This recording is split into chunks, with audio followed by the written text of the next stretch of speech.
Go. Good morning. Today I'll be discussing the horrors of PTSD. Now, you may be wondering, what exactly is PTSD?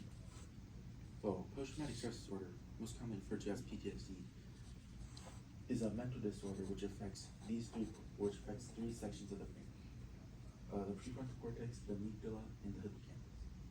Individuals who suffer from PTSD typically acquire it through some type of traumatic event, such as a serious accident, physical or sexual abuse, childhood domestic abuse, war, torture, and miscarriage. The most common one of these is domestic or childhood abuse. Those common symptoms of PTSD consist of flashbacks, hyperarousal, nightmares, severe anxiety, and uncontrollable thoughts about the event.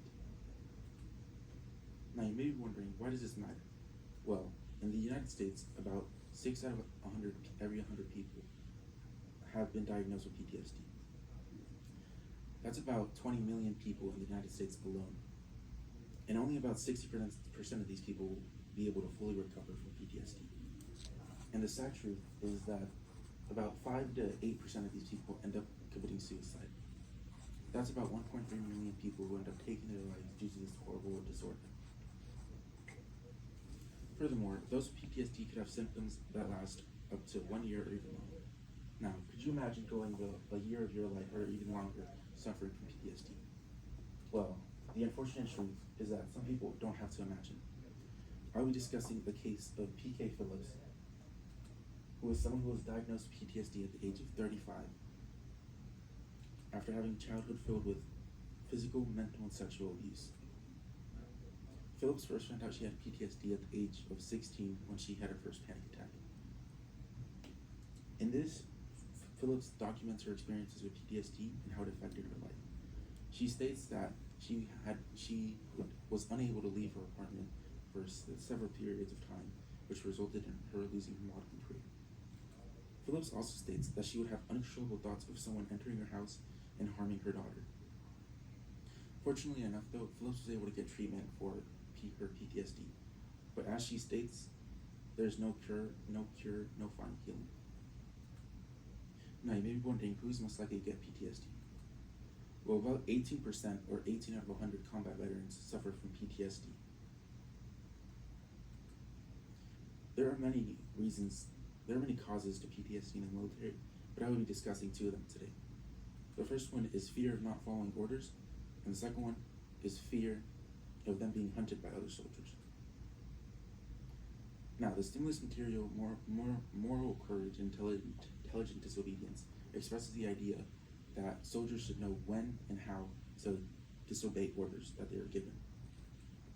One major problem with this is that soldiers would fear the consequences of them disobeying those orders. As stated by the San Diego Military Defense, those who decide to disobey the orders of the generals could receive penalties such as a dishonorable discharge, a forfeit of pay, or up to 2 years of confinement. This quote by Ted Thomas expresses the idea that the military wants people who would blindly follow orders while going into battle. The idea of blindly following orders could affect soldiers heavily, because many of the times soldiers wouldn't morally agree with the orders that they were given, which then they would have to deal with the consequences of the orders that they had to do. A real-world example of this is documented in the book by Christopher R. Browning.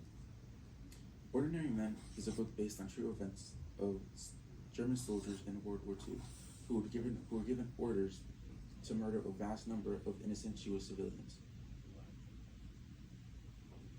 Although many of them knew it was morally wrong, they still proceeded with the orders that they were given because they feared what would happen if they decided to disobey.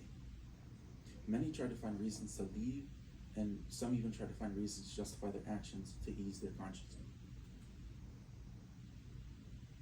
Now, the other stimulus material, predator-induced fear,